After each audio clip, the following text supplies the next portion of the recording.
ANON or 8 a.m. in the morning. Man, what's happening, man? This is my business. You know, man, I got PA's finest with me, man. Let's go, son. Flex on, I'll murder your next song. Flex on, high school had a special effects on.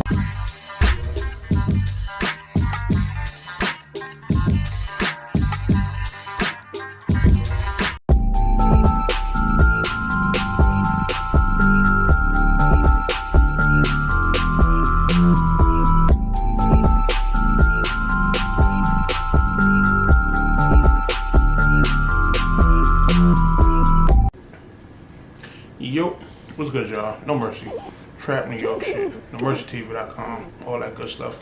NoMercyTV Podcast. I just seen a tweet today from Bigg. You know, if y'all not familiar, you know, he was in the group EFB, you know, which stands for Every Fucking Bar.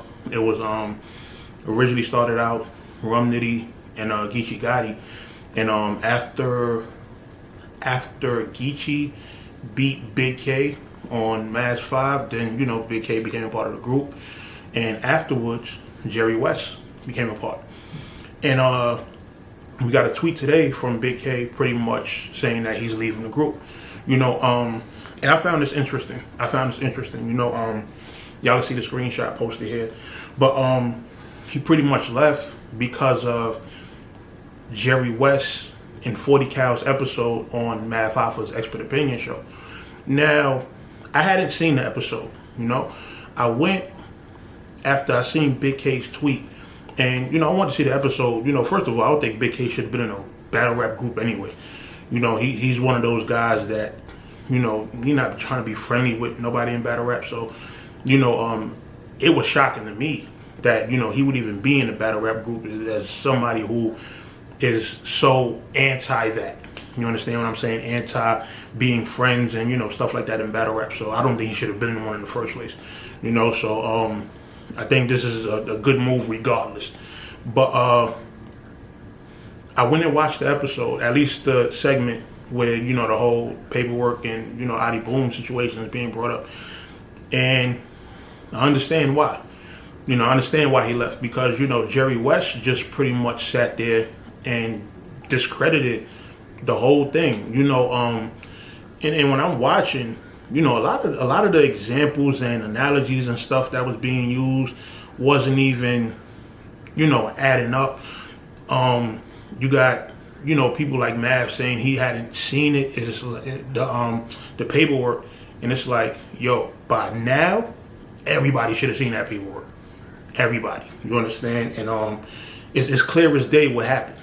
You know, it don't matter if you could be a stone cold square, you could be a street nigga. If you read that paperwork, then you see what it says. You understand? And you know how these things work. So, you know, especially when the Cody came out, which I reached out to and said, yeah, dude told on him. You understand? It's clear as day right there. You know, so I think Bigg K is valid for, you know, how he feels about the whole thing. You know, as a fellow group member, you don't do that. You understand? You don't just sit there and discredit something that, you know, one of your fellow group members put out there, especially somebody like Bigg K who actually is standing for something.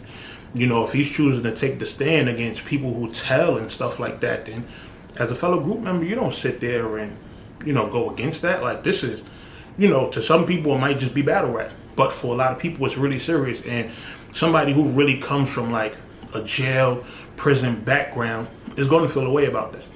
You understand what I'm saying? So I just found, you know, the whole thing interesting. You know, I watched the whole segment, and, you know,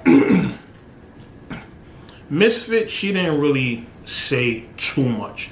And, you know, 40 Cal, he was kind of tight-lipped on the situation for most part. He pretty much was like Matt was saying, like, you kind of saying like, yeah, you did it, but, you know, it ain't none of my business. You understand? And yeah, for a lot of people in battle rap, it ain't their business. You understand? But there are people that were close to him that, you know, stood by him because they felt like he was an A1 dude. And when this comes out, and even people close to him are reading his paperwork and, you know, seeing what it is, people choose to distance themselves. You understand what I'm saying? So, it's just one of them things, man. You can't blame people for being against that. It don't matter what line of work you in. You understand? You don't even have to be a street nigga to understand. Snitching is not just a street thing. You understand? It involves integrity, period. You understand? So if you're working at a job, let's say, who knows? Let's say you working at a job, niggas just clocking out of work half hour early, right? Somebody get caught doing it, and then when he get caught, he says, "Oh yeah, y'all might have caught me, but so and so was doing the same thing." As a person who works, I've been in these situations. I've done seen these situations. Not on the telling side, of course, but I've been somebody who's been pointed out for doing something because somebody else got caught doing it. You understand what I'm saying? So, snitching shouldn't be hard to understand. And you don't have to just be a person in the streets to understand why it's wrong. You understand what I'm saying? So, for me, it's just one of them things where, like I said, it's integrity. It's universal. You can understand it anywhere. Like if you in school and you get caught smoking in the bathroom, the first thing the dean is going to ask you is, "Yo, where'd you get it from?" You don't say nothing. You don't tell where you got it from. You understand? You get caught with it. "Yo, I found it somewhere." You take your suspension or your what's the after school shit, the detention, and you go on about your business. But you don't give up where you got the shit from. You understand what I'm saying? So I really feel like it's one of those things that people are kind of just, people are trying to dismiss it. People are trying to dismiss it as like it's just a battle rap thing, or it's just like people are on some type of bandwagon, just trying to be hateful because the lie is more entertaining than the truth. No, it's not one of those things. Adi Boom is not a person who people had a reason to hate. You understand what I'm saying? They just didn't. Like, he was a person who carried positive energy throughout the culture. So it's not a bandwagon thing when people don't have a reason to hate you. You understand? Like, there's nothing there. You have certain battlers who just have trash personalities that people don't rock with. You understand? Like your A-verbs. You have people who feel away about Tay-Rock because he constantly says the SMD thing. You got, even Math was a victim of it. Math was a person who people didn't like because they felt like he was too much of the bully. They felt like, all of his physical incidents and, stuff like that was just like him, just having bad energy around him. So in those instances, yeah, you could kind of look at it and understand why certain people would jump on like a hate train. You understand? But with Boom, no. We can't dismiss it as, people are jumping on the bandwagon. People just want a reason to hate. The lie is better than, is more entertaining than the truth. No. You can read the paperwork and see what it was for itself. You understand what I'm saying? So, this blog was, about the Bigg K shit, but I think it further speaks to how people would try to change or paint certain narratives as opposed to just reading stuff and looking at it for what it is. You understand? We all could go on our phones and go on these links and go on these apps and do research and search.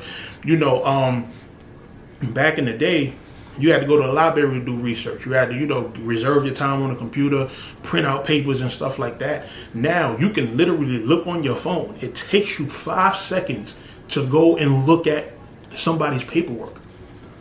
This ain't something that even has to have a whole bunch of energy invested into it. It's not something that has to be, that you have to spend hours looking at. Like, anybody can read. Like, it's paperwork. It's, the full paperwork is actually 8 pages. It's an appeal. You can read through it and see what's being appealed.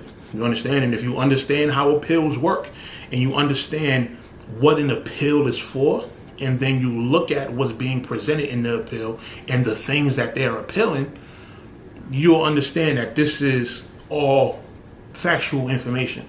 You understand this isn't, we think that this is wrong, so we're fighting it. No, we're fighting it because this information that's being presented is wrong. This statement that's being presented is wrong. You understand? So that's, that's not something that really takes a lot of time to really, to really look into. So, for people who see situations like this unfold, just take your time, go on your phone and pull it up. You understand? And if you in denial, then hey, you know what I mean? But, you know, I can't keep being in denial of stuff that can easily be looked at. You understand? It just takes 5 seconds to go on your phone and look at something. So, you know, I'm pretty sure everybody's hitting each other with the links and, you know, stuff like that. It takes 2 seconds to click on the link and pull some shit up. You understand what I'm saying? So that's just my thoughts on that. You know, I think it was a solid move from Big K. You know, you never want to be a part of a group where one of your members is, you know, throwing shade on something that you put together, especially something that's, you know, more based on, you know, some real shit. You understand what I'm saying? So, you know, it's just something that speaks to character for a lot of people. You understand? So, y'all take that how y'all want.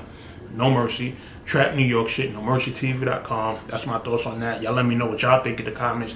Do y'all think Big K was wrong for leaving the group? Do y'all think, you know, what Jerry Wess was saying wasn't that serious? Let me know what y'all think, and I'll let y'all. All right.